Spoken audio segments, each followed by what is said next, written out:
All right, Ike. So this week in the news, I know that you are often consulted when it comes to new ultra high-end Range Rover models.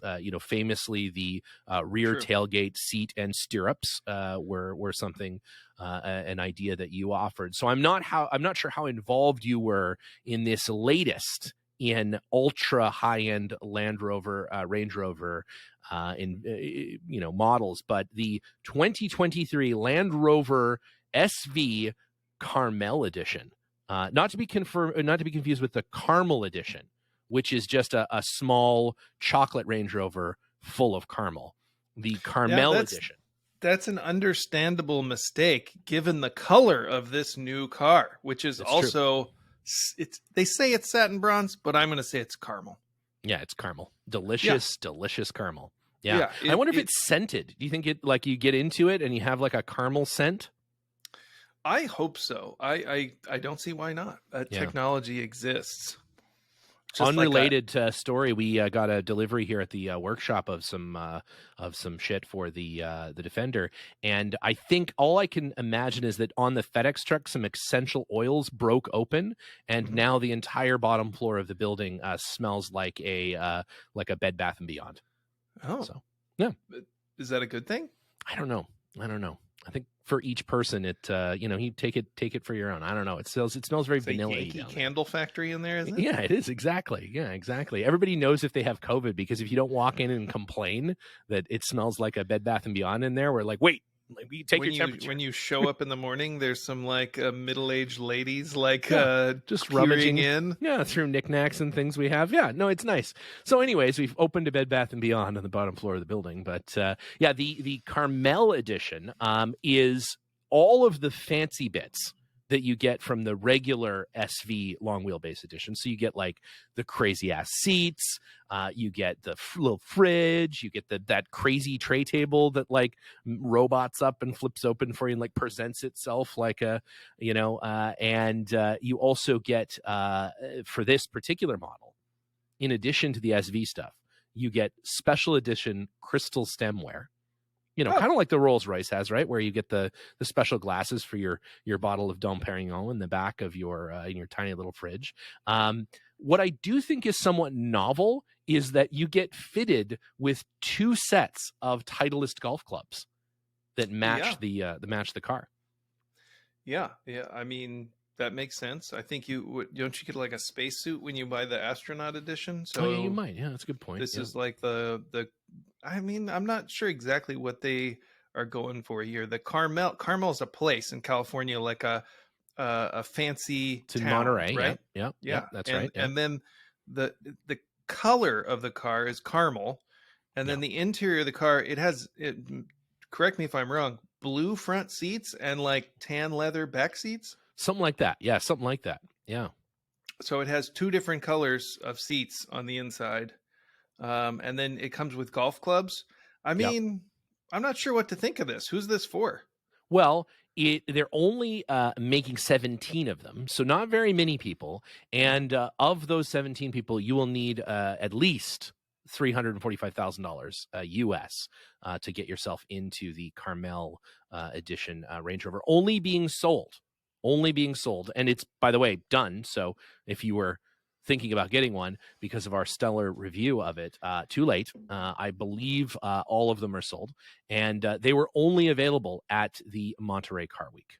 So you'd have to go visit Land Rover at the Monterey Car Week, and then you would be able to achieve the purchase of one of these vehicles. Now, some portion of that money is being donated, apparently, to the Monterey Bay National Marine Sanctuary. So this is really a vehicle for anyone. Like if you're a golfer, buy it. If you're a animal enthusiast or a conservationist, you should buy this car. Yes. If you now, one feature of this car that I'm noticing is it has 4-wheel steering. Now that's a special feature. That's actually pretty interesting. Yep. Are there any other Range Rover editions that have 4-wheel steering? I think all the long wheelbase ones do. I think so because they are special to this model. Yeah, I think because they're the length of an average size condominium complex, you do need the 4-wheel the four-wheel steering in order to. Now, I don't know how tight that four-wheel steering makes the turn circle. Famously, those long wheelbase Range Rovers are not super fun to drive in a circle. But I believe all the long wheelbase ones have that. We went to the launch. We should know it, but I don't know. I feel like that's not something they mentioned at the launch, but the SV edition, I will say, is super, super nice. But I do think, the funny thing is this car costs more than if you were to go to special vehicles, where we did in Oxfordshire, and go into the super secret room and pick out all of the stuff yourself. Now, in that case, I don't believe it comes with the golf clubs, but I think the golf clubs are like a couple grand. So I think you could probably go get your own golf clubs. Now, they wouldn't be, I guess, Range Rover Edition golf clubs. But now I'm reading about this, and it apparently comes with 35 speakers inside that's the a lot car. of speakers. That's a pretty good number of speakers. Yeah, I think they just the whole inside of the car is speakers. Like the interior is just speakers. It's just speakers, tiny speakers everywhere. Yeah.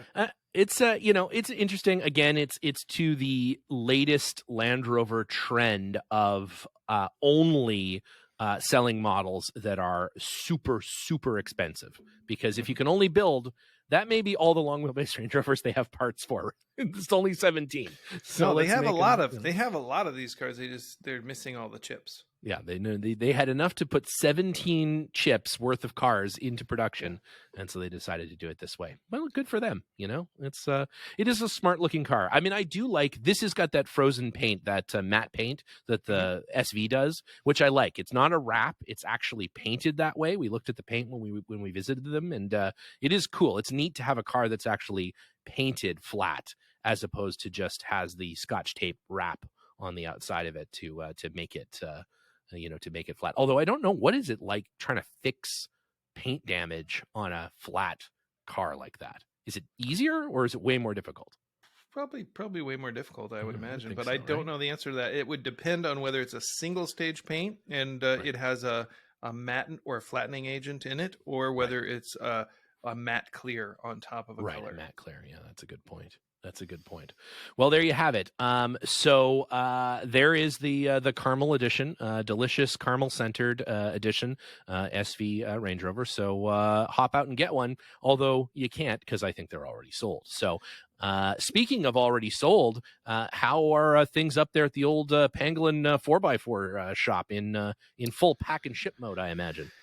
Yeah, we're running around with our hair on fire, trying to get our move completed. But we're doing pretty well. We're coming down to the wire, but progress is being made each and every day, except today where I'm here. So that's right. No progress. We are stymieing progress for entertainment purposes. So, yeah. But no, things are good. We're getting various projects, finished, including your old 88 series. Oh yeah, 2A. What's the update on the Bug Eye?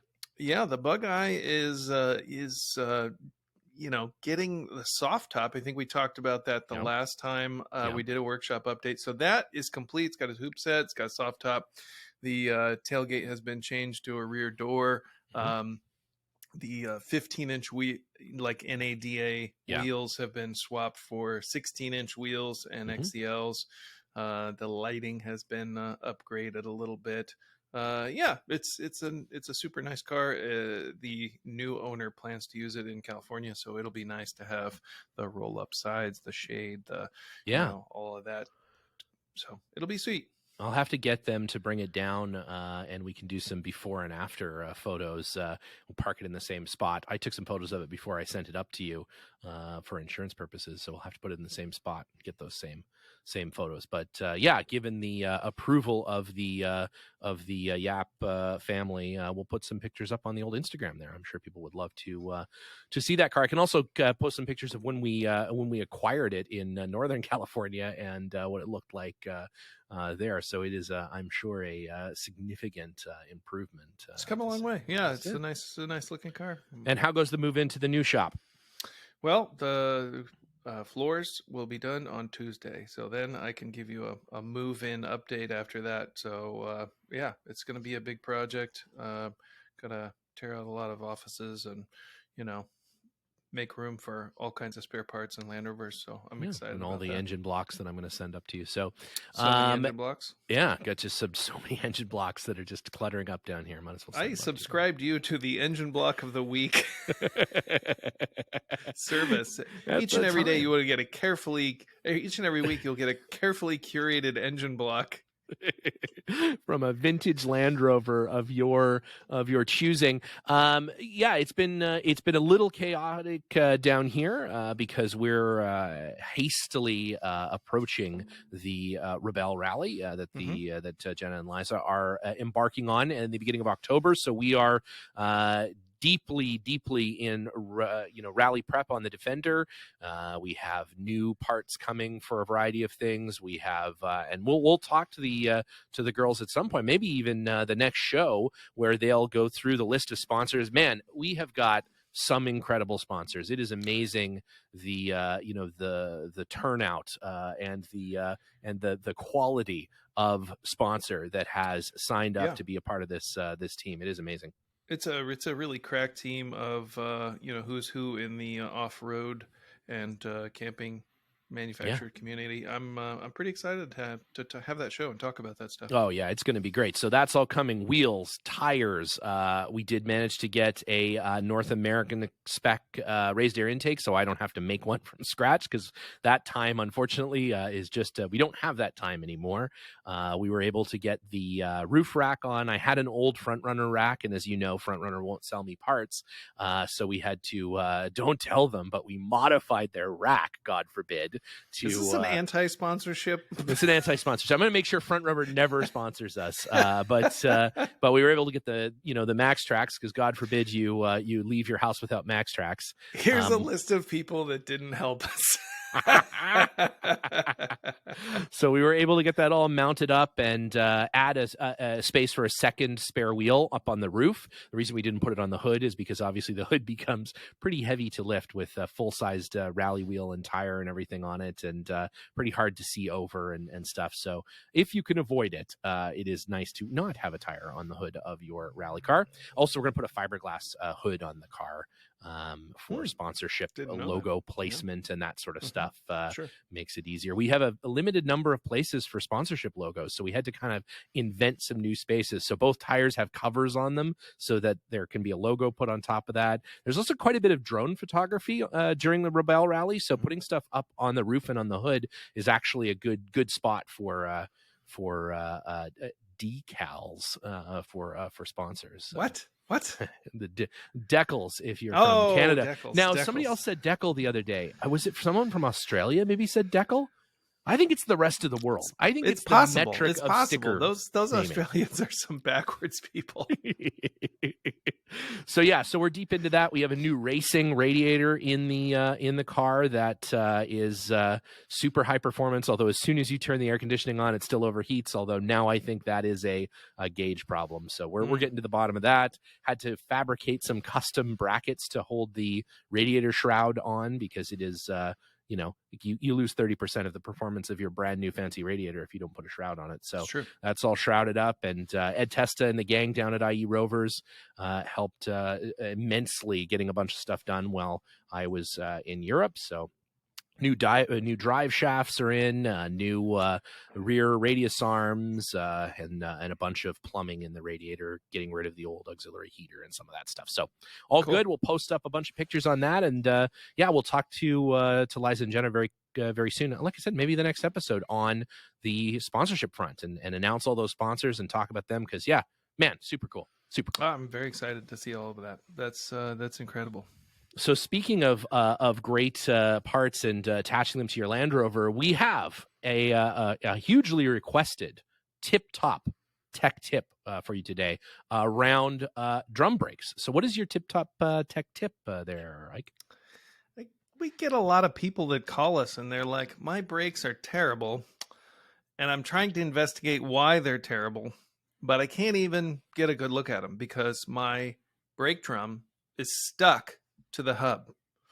And there's a few different things that can cause this, and some of them are easy to rectify, and some of them are pretty difficult to rectify. Some of them are tough to get past. So we're going to talk a little bit about how to remove your brake drums from your series Land Rover or your early Defender. Some of those have brake drums on the rear axle. Have you ever had this problem, Stephen? I have had this problem, and normally what I do is I smash it with a hammer until it comes apart. I don't know if that's the correct method or not.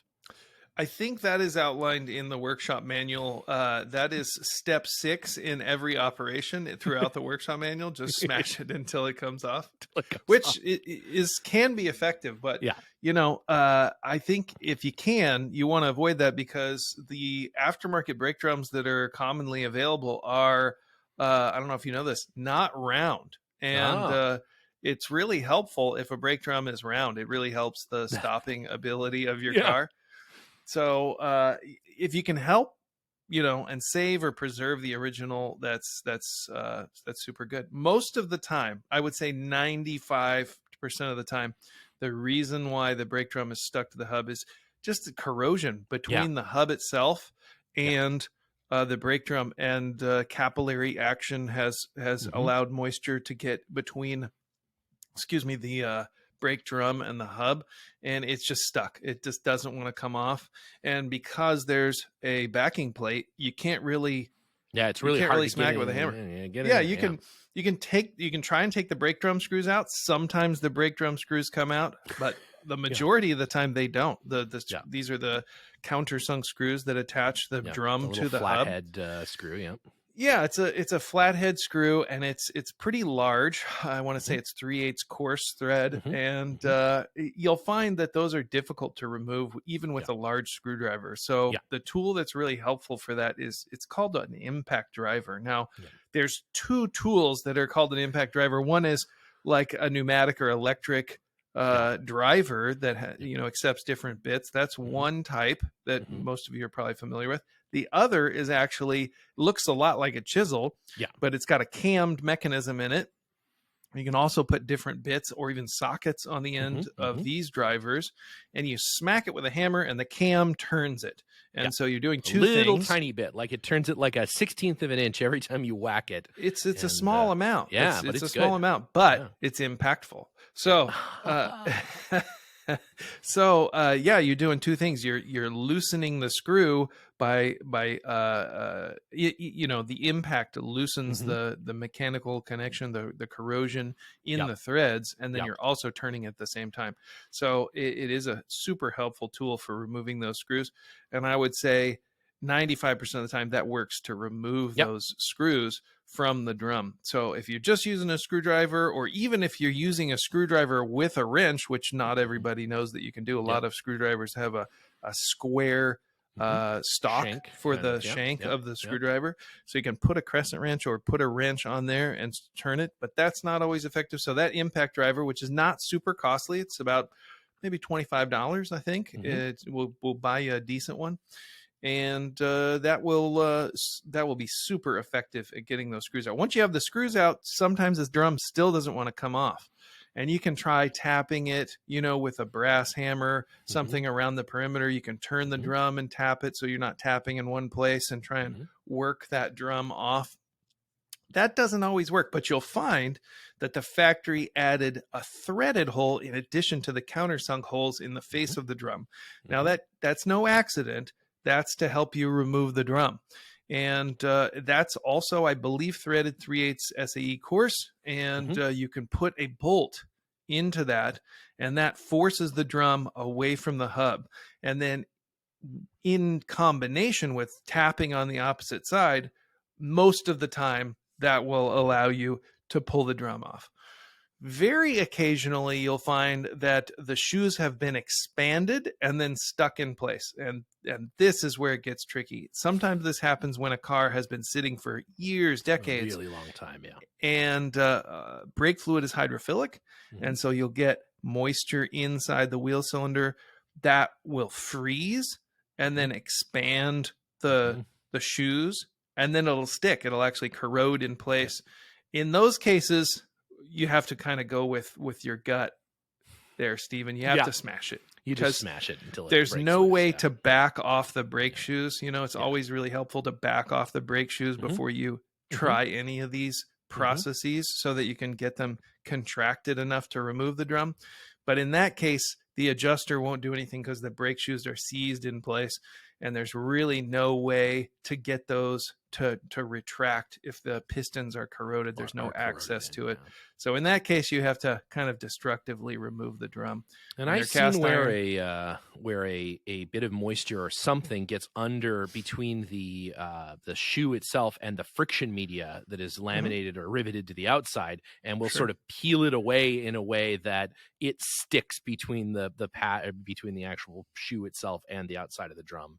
And Yeah, and sometimes those linings come loose and they can wedge themselves between the yeah, drum and the shoe, the metal part of the shoe, if yeah, you will. But a lot of times you can kind of shift the drum back and sort of forth and get it kind of in. get it off, even if that happens. Yeah. But when the pistons are seized and there's really not a lot you can do. You can try unbolting the wheel cylinder and see if Mhm. you can get it to wiggle, but more often than not, you're kind of stuck there with that Yeah, situation. But yeah. I would say in the vast majority of cases, using the methods that we described, you can get those brake drums off, get access to your brakes, and get them fixed. Yeah, that's a great. And what do you do if you do have to replace the brake drums? Do you true the new brake drum, or what's your suggestion on that? Yeah, you can get your brake drum turned so they're round. A lot of the aftermarket drums that are available now are not very high quality, and you have to true them and then also arc the shoes. You'll find that a lot of the manufacturers, if you were to place the shoe onto the drum, it'll only contact at the top and the bottom. Mm-hmm, So you're only hmm. getting a small percentage of the friction area, the total friction area that you should have. So that's something you want to check before you install shoes on genuine drums or shoes on aftermarket drums, is how is that arc you know uh, affecting your braking capacity. So you want to put that shoe up to the drum, and there are places, friction shops, that will arc the shoe either by turning the drum or shaving the shoe down, chamfering the shoe, Hmm. that so you can get it so that the full arc of the shoe is contacting the drum, and that'll make sure that your brakes are working their best. Yeah, there's a place here in the valley that I go to that is Van Nuys Drum Brakes. I Ooh. love California and Los Angeles specifically because we have so much of that, custom car Mm-hmm. restoration sort of stuff. And actually, they're 3 doors down from Just Dashes, which Just all dashes. they do is dashes. They do dashes mostly for like vintage sports cars and things, but Sure. they'll do any dash, and it's really, they do beautiful work. They relay the foam and hand sculpt it so that it's exactly the way it was supposed to, and then they have a vintage vinyl vacuum forming machine that rewraps the thing in vinyl. It's pretty great. It's So pretty cool. yeah, if you have one of those garbage cars from the late 60s through the 70s It's definitely crack. with a If you terrible have a dash. Series 3, it has a crack in the dash, and Just Dashes in Burbank. I think they're technically in Burbank. Will fix it. Sure. But yeah, no, that's a great point, because new aftermarket brake parts. You wonder why you go onto a Land Rover parts shop website and you're like, wow, this brake parts are so cheap. Like, why? Well, I'll just replace it. But an ounce of caution is definitely due there, because they're so cheap for a reason. They are inexpensive, and it takes a lot of effort to get those to work properly. So if you can reline your original shoes, if you can save your original drums, typically you'll find the braking capacity or braking ability of your vintage Land Rover will be far, far greater than replacing all that stuff with new aftermarket parts. New aftermarket stuff. Yeah. I'm looking for some front brake shoes for brake drums for my Stage 1, as they are corroded so badly around the outside of the drum that it's serrated. They still work. They actually work quite well. But I have to rebuild the swivel housings. So, I might have some hiding away somewhere. Well, all right. Maybe there'll be a holiday. You'll get a package in the mail. Ooh, I see.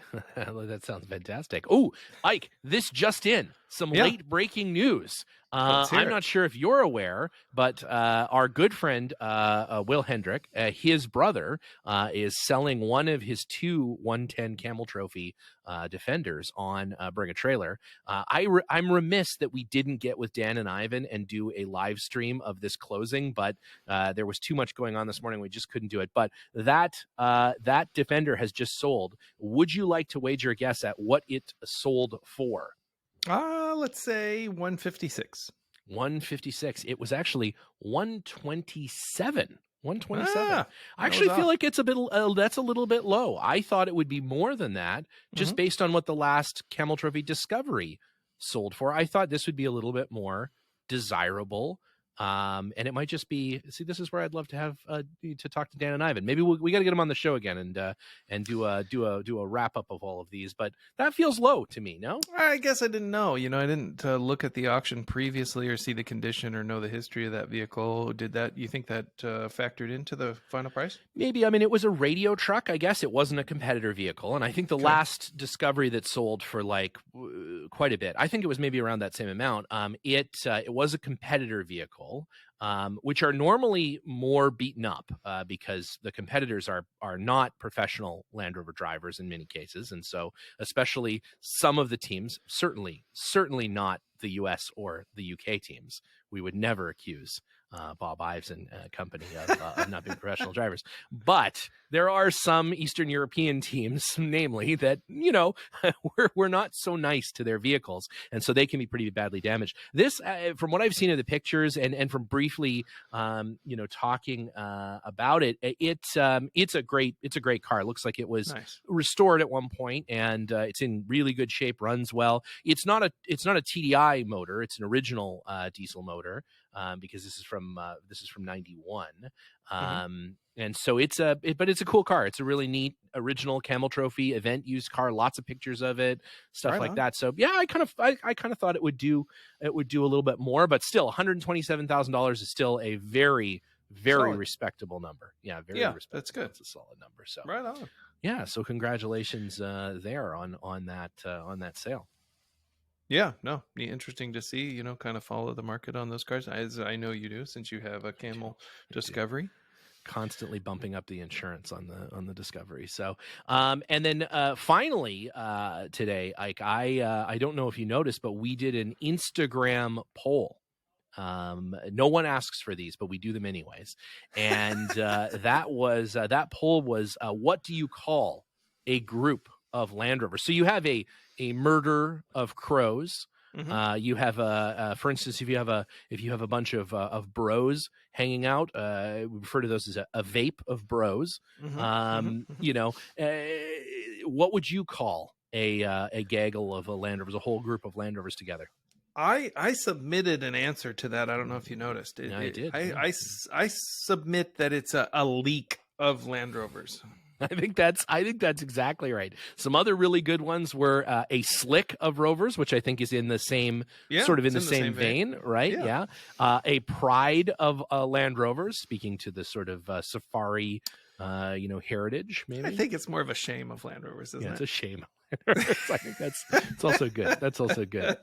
And then a gaggle of green ovals, which I also like a gaggle of green ovals. Nice. I think that's pretty good. Yeah, I think though a shame of Land Rovers is certainly vintage Land Rovers. That's the right way. That's the right way to look at it. A tetanus of Land Rovers.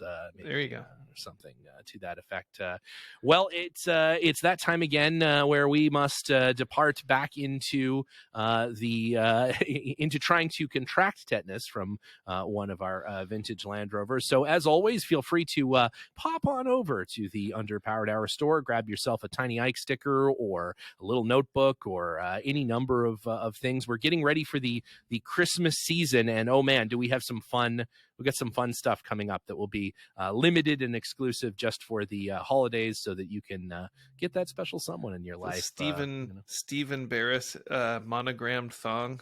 Oh, it's gonna be great. Let me tell you. Get yours this holiday season. It's just the right amount of itchy and soft. So Spur lap. Yeah, it's burlap, but it's like a hand spun burlap. It's really nice. Yeah, it's Cosmoline embedded burlap. completely fire retardant, coincidentally. So it's great. And if you so happen to wander over to the iTunes podcast, the Apple Podcast site, and pop down a positive review, we would certainly appreciate that, as that helps other people find the show. Why they would want to, or why you would want others to encourage others to find it, I don't know. But Liza would appreciate it. So don't do it for us. Do it for Liza.